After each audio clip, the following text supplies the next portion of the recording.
retrouver une fois de plus dans cette édition spéciale de ce mardi 6 juin 2023. Les assises du congrès eucharistique se poursuivent à Lubumbashi. Tous les jours, les congressistes commencent la journée par la célébration eucharistique. Aujourd'hui, c'est Monseigneur Ernest, archevêque de Mbandaka Bikoro, qui a célébré l'Eucharistie. Suivez ses commentaires.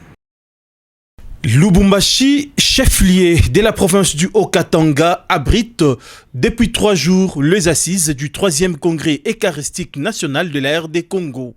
Tôt le matin, les congressistes se sont donné le devoir de participer tous à la célébration eucharistique. C'est mardi de la 9e semaine du temps ordinaire, année A. Monseigneur Ernest Moko, archevêque métropolitain de Mbandaka, était l'officiant principal. Il a été entouré de ses confrères dans l'épiscopat et de quelques prêtres choisis pour le service de l'autel. Dans son homélie, l'ordinaire de Mbandaka Bikoro a exhorté l'ensemble priante sur le sens de la souffrance dans la vie de l'homme. Certainement, dans la première lecture d'aujourd'hui, nous avons écouté les récits de Tobie. Cet homme de Dieu, cet homme qui est vrai, un homme honnête, un homme qui aidait les autres et surtout qui enterrait les morts comme nous venons de le suivre. Voilà donc, le malheur s'est abattu sur lui, il est devenu complètement aveugle. Et il a gardé sa foi dans le Seigneur, malgré les propos malveillants de la part des autres, mais il a tenu bon, et voilà un peu la vie des justes. Cela peut nous arriver également, chacun à son niveau.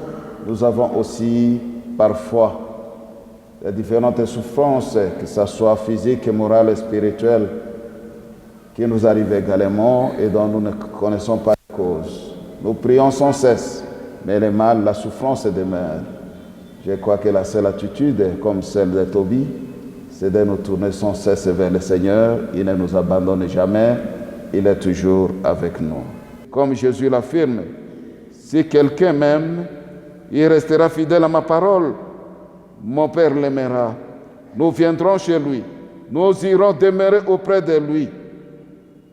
Et dans cette aventure spirituelle, mes chers amis, croyez-moi, l'Eucharistie nous donne les forces nécessaires, les forces dont nous avons besoin, les forces qui nous permettent tout justement de discerner la volonté du Père et quel comportement avoir dans les différents choix devant lesquels nous nous trouvons. Selon lui, la souffrance est inévitable. Cette liturgie a donné l'aval à la poursuite des activités du congrès de ces jours. Les fidèles et congressistes se préparent déjà pour l'adoration au Saint-Sacrement, l'activité phare de ces congrès prévue le jeudi prochain.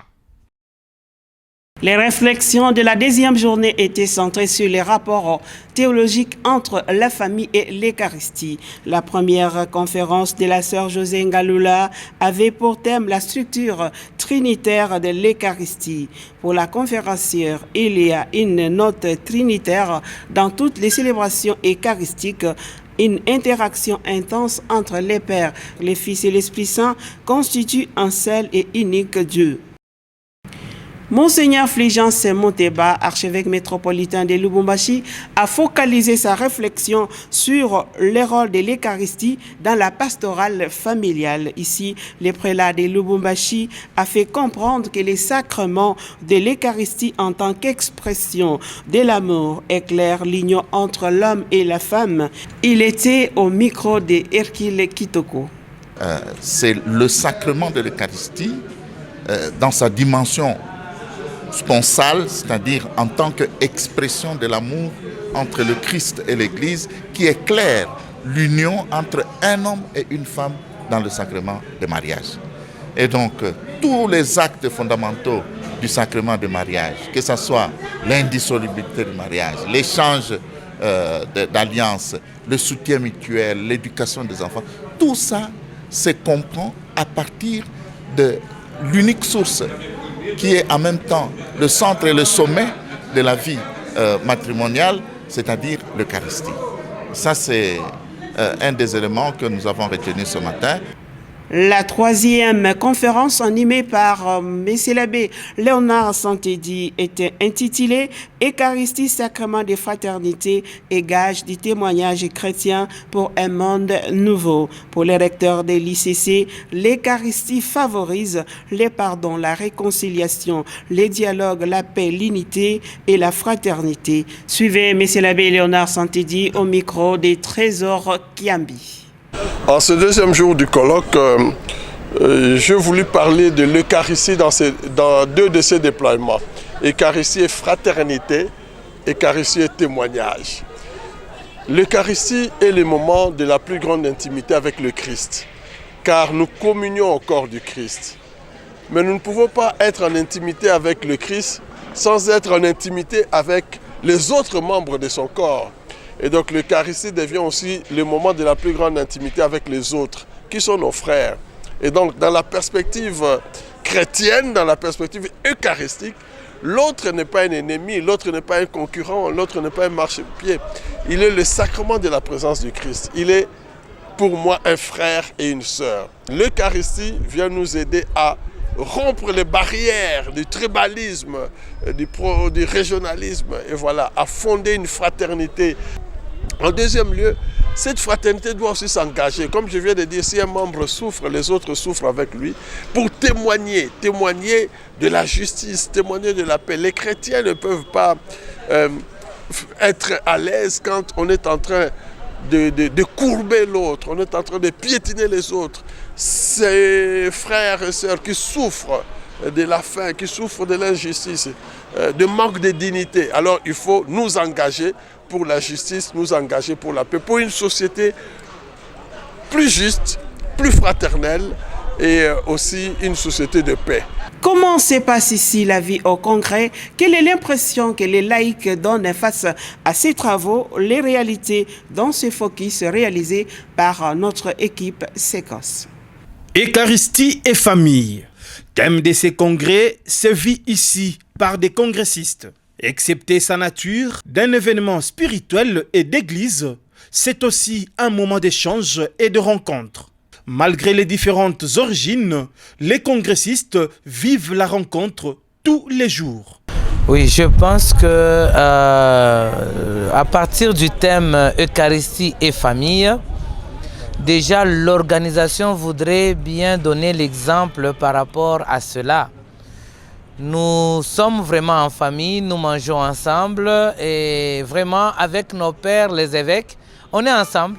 Il n'y a pas un endroit réservé aux évêques, un endroit réservé à telle catégorie de personnes, un endroit réservé aux catéchètes, mais tous nous sommes ensemble. Je pense que c'est un signal fort pour dire que l'Eucharistie et famille est d'abord famille entre nous. Donc en tant qu'organisateur, nous avions voulu donner le ton par rapport à cet aspect-là. Madame Francine Kalombo vient du diocèse de Kamina. C'est pour la première fois qu'elle participe à de telles conférences de l'Église, encore exceptionnelles aux côtés des évêques qu'il a toujours vus de loin. À part cette particularité, elle trouve un moment de partager les expériences avec des frères qui viennent d'ailleurs. Et ce que j'ai trouvé d'exceptionnel, c'est de se retrouver en famille. Il y a des retrouvailles avec la famille des autres diocèses. Je suis vraiment ravie puisque je me retrouve dans une famille vraiment et je suis édifiée de la façon dont on est en train de partager et des échanges. Je me retrouve dans une famille vraiment spirituelle et élargie. L'organisation du repas, les différentes conférences, les temps de partage fait de cet événement une fête nationale de l'Église Famille des Dieux. Les assises continuent avec la possession du Saint-Sacrement le jeudi 7 juin. La clôture est prévue le dimanche 11 juin au stade Tout-Puissant Mazembe, ici à Lubumbashi. C'est par cet élément que nous mettons point à cette édition spéciale de ce mardi 6 juin 2023. Au nom de l'équipe rédactionnelle Hercule Kitoko et Trésor Kambi et moi-même, nous vous disons merci et prenez déjà rendez-vous demain. Nous allons nous retrouver à la même heure pour les activités des congrès eucharistiques avec notre édition spéciale, journal spécial. Merci et bonsoir chez vous.